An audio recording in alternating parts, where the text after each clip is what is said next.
Assalamualaikum warahmatullahi wabarakatuh. Selamat pagi anak-anak.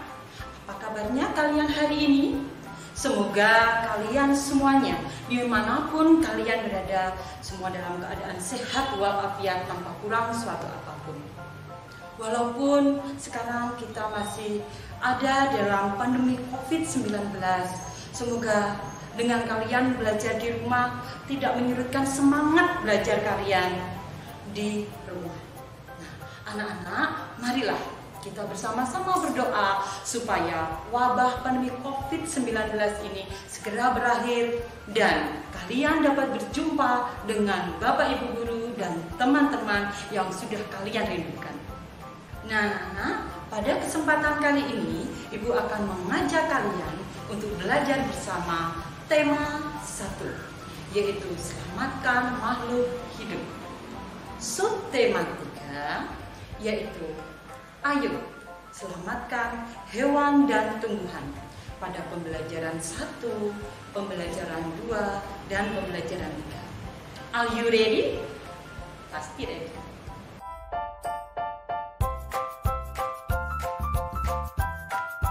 Nah, anak-anak, supaya menambah semangat belajar kita pada hari ini, guru akan mengajak kalian semua untuk menyanyikan sebuah lagu yang ada hubungannya erat dengan pelestarian hewan dan tumbuhan. Kalian siap untuk menyanyi? Ayo anak-anak, let's go! Saat libur telah tiba, ku bertamasya bersama kawan-kawan, aku bahagia. Ingin cepat kulihat aneka satwa di kebun binatang. Ada ikan, burung, dan zebra, pada kulang dan jerapah, unta, rusa, macan, dan singa, beruang, monyet, dan gajah. Ada ikan, burung, dan zebra, pada ular dan jerapah, unta, rusa, macan, dan singa, beruang, monyet, dan gajah. Nah, bagus sekali. Kalian sudah menyanyikan lagu dengan baik. Lagu tadi berjudul Kebun Binatang yang ada hubungannya erat dengan pelestarian hewan langka di Indonesia. Nah, anak, pada kesempatan kali ini tujuan pembelajaran yang akan kita capai meliputi yang pertama, melalui media gambar dan video, peserta didik dapat membuat poster tentang pelestarian hewan dan tumbuhan dengan benar.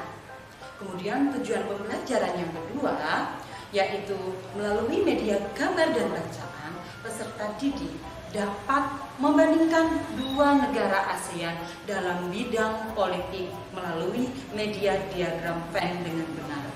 Kemudian yang ketiga, melalui media gambar dan video, peserta didik dapat mengidentifikasi perkembangbiakan tumbuhan dengan benar. Oke anak-anak, pada pembelajaran yang pertama, Bu Guru akan menayangkan sebuah gambar. Tolong kalian perhatikan baik-baik ya gambar ini. Nah, kalian tahu gambar apakah itu? Nah, kalian sudah melihat itu adalah gambar hutan yang masih asri, hutan rimba yang belum terjamah oleh manusia. Lalu, kalian juga harus perhatikan gambar berikut ini. Dan juga gambar ini. Nah, sekarang kalian bayangkan jika hutan rimba nan asri akan dibabat habis dan dijadikan perumahan dan juga dijadikan pabrik industri. Kira-kira apa ya yang terjadi?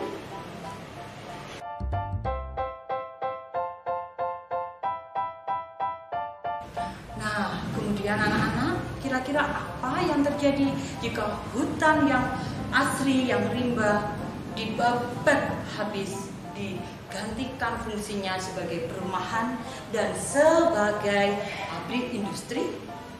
Bagaimana nasib tumbuhan yang ada di dalamnya, kemudian hewan-hewan yang ada di dalamnya? Sangat mengenaskan. Semoga ini tidak terjadi ya anak-anak. Hewan-hewan ini seperti orang hutan, kemudian badak, dan juga gajah. Kemudian ada lagi hewan macan, harimau Sumatera. Ada juga hewan yang sangat indah, yaitu burung cendrawasih. Sangat disayangkan anak-anak, kalau hewan-hewan tersebut semakin langka karena kehilangan habitatnya. Tahukah kalian, jika dia kehilangan habitat, apa yang terjadi? Coba kalian berpikir.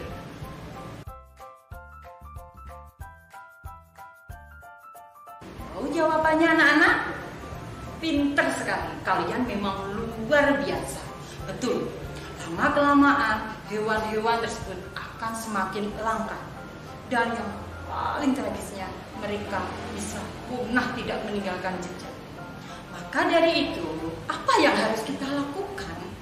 Coba kita berpikir, apa yang harus kita lakukan supaya keberadaan hewan-hewan tersebut semakin lestari keberadaannya. Nah, kita harus melakukan beberapa hal, yaitu yang pertama, kita tidak boleh menebang pohon sembarangan atau illegal logging. Karena apa? Karena hutan adalah paru-paru dunia, tempat hidup satwa-satwa liar. Yang kedua adalah melakukan reboisasi. Reboisasi itu apa anak-anak? Pintar, kalian sudah tahu semua. Reboisasi adalah penanaman hutan yang mundur ditanami oleh tumbuhan yang baru. Reboisasi juga berguna bagi manusia, yaitu apa anak-anak? Betul, bisa mencegah terjadinya erosi dan juga bisa mencegah terjadinya banjir. Yang ketiga adalah kita tidak boleh melakukan perburuan liar. Itu tindakan yang jahat sekali. Tidak boleh dilakukan. Karena apa? Semakin diambil manfaatnya, hewan-hewan tersebut akan semakin langka dan semakin punah. Jangan sampai ya anak-anak ya. Nah anak-anak, untuk lebih jelasnya, guru punya bacaan yang nantinya harus kalian baca ya dengan teliti supaya kalian paham betul apa itu pelestarian hewan dan tumbuhan.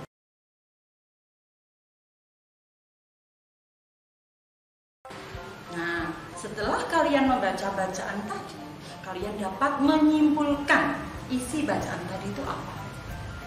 Dari bacaan tersebut, kita dapat menyimpulkan bahwa pemerintah Indonesia khususnya mendukung kegiatan pelestarian hewan dan tumbuhan. Pelestarian hewan dan tumbuhan dilakukan dengan dua cara. Kalian tahu anak-anak cara apakah itu? Nah, cara yang pertama, betul, cara in situ. Kemudian cara yang kedua adalah cara ex situ. Apakah kalian tahu arti in situ dan ex situ itu apa?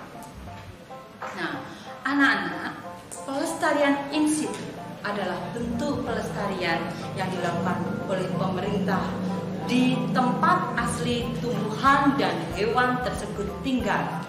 Jadi, pelestarian itu dilakukan bisa di hutan, tempat tinggal hewan, ataupun di laut, tempat mereka tinggal. Kemudian, pelestarian ex situ adalah pelestarian yang dibuat di habitat tiruan, habitat buatan manusia. Tapi jangan salah anak-anak ya, walaupun itu habitat tiruan, manusia membuat sedemikian hebatnya supaya habitat itu hampir sama dengan tempat hidup aslinya. Tujuannya tentunya supaya hewan-hewan tersebut bisa berlangsung kehidupannya dengan baik. Nah, pada pelestarian in situ, di situ terdapat beberapa tempat di penjuru Indonesia yang digunakan untuk pelestarian hewan dan tumbuhan. Beberapa contohnya adalah Balai Taman Nasional Komodo yang digunakan untuk tempat pelestarian komodo, hewan satu-satunya di dunia yang hanya ada di mana anak-anak? Di Indonesia. Luar biasa. Kemudian yang kedua adalah Taman Nasional Ujung Kulon. Di Taman Nasional Ujung Kulon terdapat hewan yang hampir punah, yaitu apa anak-anak? Kalian pasti sudah tahu. Apa? Betul sekali, hewan badak Jawa, badak berjula satu. Bagus. Kemudian ada pula Taman Nasional Tanjung Puting, adalah taman nasional untuk pelestarian satwa yang sudah langka, yaitu orang hitam. Dan satu lagi contohnya adalah Taman Nasional Waikambas, yang di dalamnya terdapat hewan yang hampir punah juga, yaitu hewan apa anak-anak? Betul, gajah Sumatera. Dan masih banyak contoh yang lainnya, tempat pelestarian in situ. Nah anak-anak, sama dengan pelestarian in situ tadi, di Indonesia juga banyak tersebar tempat-tempat yang merupakan pelestarian ex situ yang dibuat oleh pemerintah maupun swasta. Salah satunya seperti lagu yang kita nyanyikan tadi. Lagu apa anak? Betul, Kebun Binatang. Di sini Bu Guru punya beberapa contohnya, yaitu Kebun Binatang Ragunan dan juga Taman Safari. Ada lagi anak-anak tempat pelestarian atau penangkaran di sana untuk memperkembangbiakan penyu yang kehidupannya semakin langka, yaitu di Lombok yang bernama Tempat Reservasi Penyu Gili Trawangan. Dan ada juga Kebun Raya Bogor yang di dalamnya terdapat tumbuhan-tumbuhan langka yang hampir punah keberadaannya, yaitu Kebun Raya Bogor. Nah anak-anak, kalian anak-anak yang pintar dan cerdas, mari kita dukung program pemerintah untuk selalu melestarikan hewan dan tumbuhan. Salah satu bentuk pelestarian hewan dan tumbuhan adalah kita selalu berusaha mengkampanyekan, mensosialisasikan gerakan pelestarian tersebut. Salah satunya dengan media visual. Media visual pun banyak sekali macamnya anak-anak. Tapi media visual yang gampang dibuat adalah apa ya anak-anak? Coba kalian pikir. Betul sekali, bagus sekali kalian, luar biasa. Bu Guru tadi sudah dengar saya kalian menjawab poster. Pintar sekali. Nah, salah satu untuk mengkampanyekan kegiatan pelestarian hewan adalah dengan membuat poster. Nah, anak-anak, berikut adalah contoh poster tentang pelestarian hewan. Nah, kalian pasti bisa membuatnya lebih baik ya anak-anak ya. Nah, ini adalah tugas kalian pada pembelajaran yang pertama, yaitu kalian membuat poster semenarik mungkin tentang pelestarian hewan dan tumbuhan. Kalian pasti bisa membuatnya dengan baik dan benar.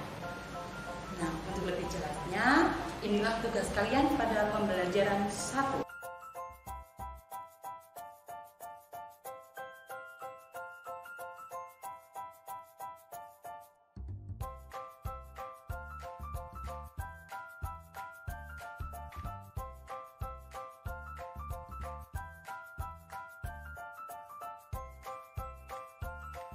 Silakan dikerjakan ya anak-anak ya. Sudah selesai, silakan laporkan ke guru kalian masing-masing. Halo anak-anak, masih semangat bukan? Bagus. Kita akan memasuki pembelajaran 2 yang ada hubungannya dengan tadi. Tadi kita sudah membahas mengenai hewan dan tumbuhan yang ada di Indonesia. Nah, akan tetapi hewan dan tumbuhan itu sama juga keberadaannya di negara tetangga kita. Nah, kalian masih ingat di pembelajaran sebelumnya? 10 negara tetangga di Asia Tenggara.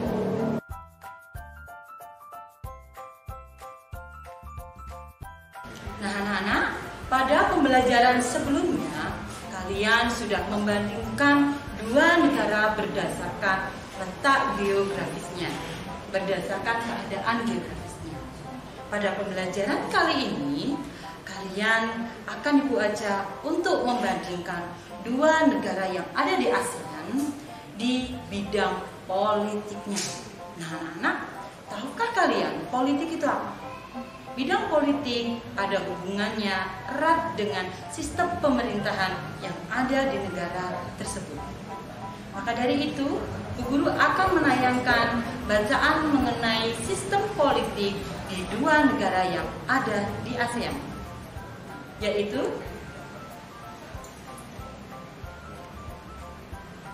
anak-anak, setelah kalian membaca bacaan tadi, coba bandingkan dua negara tersebut dalam bidang politik yang harus kalian tuangkan ke dalam diagram Venn. Nah, tugas ini sebelumnya juga sudah kalian kerjakan. Pasti masih ingat bukan?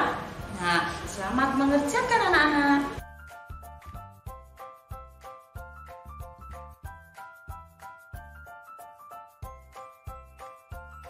Nah, anak-anak, di negara ASEAN banyak sekali tumbuh-tumbuhan dan hewan yang perlu kita lestarikan. Salah satu bentuk pelestarian tumbuhan adalah dengan menanamnya supaya tumbuhan itu tidak semakin langka dan bahkan punah. Nah, anak-anak tahu perkembangbiakan tumbuhan itu ada berapa macam? Coba kalian jawab. Bagus, semuanya luar biasa, pintar sekali. Tumbuhan mengalami perkembangbiakan dengan dua cara. Ada yang pertama adalah dengan cara perkembangbiakan generatif. Kemudian yang kedua adalah perkembangbiakan dengan vegetatif. Nah, anak-anak, apakah yang dimaksud dengan perkembangbiakan generatif? Coba kalian amati gambar dan bacalah teks bacaan berikut ini.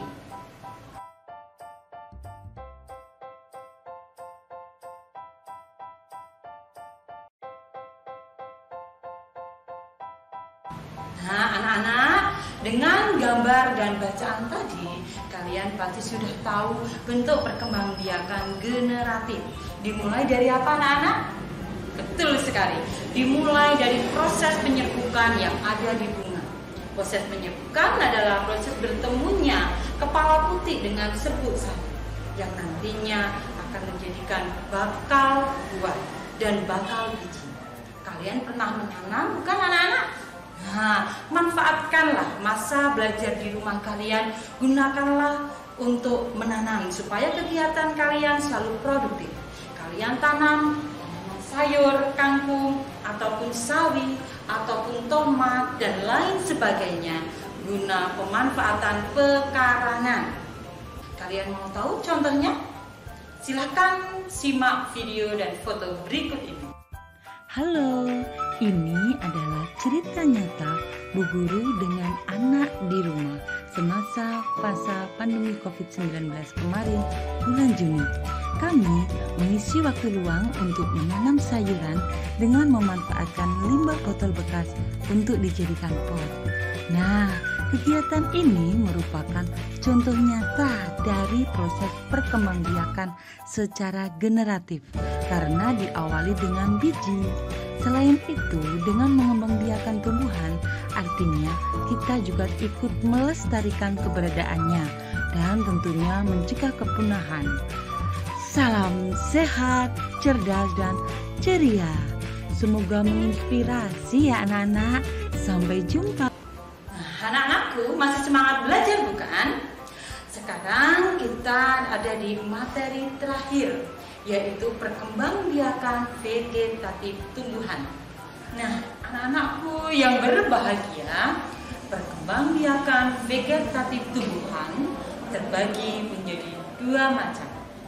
Yaitu yang pertama adalah perkembangbiakan vegetatif alami, bisa tunas, spora, umbi akar, umbi lapis, umbi batang, akar tinggal akar. rhizoma, tunas adventif, dan geragit atau stolon. Anak-anak, berikut adalah contoh perkembangbiakan vegetatif alami. Artinya tumbuhan tersebut berkembang biak secara alami tanpa campur tangan manusia, walaupun tidak menggunakan biji. Berikut adalah contohnya.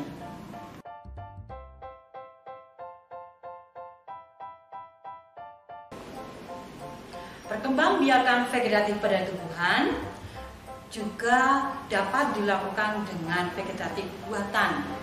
Contohnya yaitu dengan cara mencangkok, menempel atau okulasi, mengenteng atau menyambung, stek batang atau stek daun, dan juga dengan merunduk. Nah, anak-anakku yang berbahagia, masih semangat kan dalam belajar? Luar biasa semangatnya. Nah, di lingkungan sekitar kalian pasti banyak sekali tumbuhan yang ada di lingkungan rumah kalian masing-masing. Nah, anak-anak, tugas pembelajaran 3 kali ini ada hubungannya dengan perkembangbiakan tumbuhan yang ada di lingkungan rumah kalian masing-masing. Inilah tugasnya.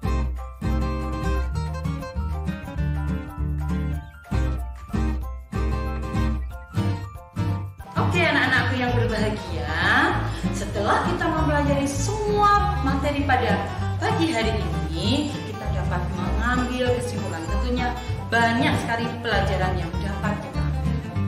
Kita harus selalu menjaga kelestarian lingkungan, kita sayangi hewan dan tumbuhan yang ada di lingkungan kita semua, supaya keberadaannya semakin lestari dan tidak punah. Oke anak-anak, sekian video pembelajaran pada pagi hari ini. Saya harap kita semua selalu dalam keadaan ceria selalu, walaupun wabah pandemi COVID-19 ini masih ada. Mari kita berdoa bersama supaya kita senantiasa selalu diberi kesehatan dan keselamatan. Mari anak-anak, kita selalu jaga kesehatan dan juga jangan lupa tetap selalu protokol kesehatan ya, mencuci tangan,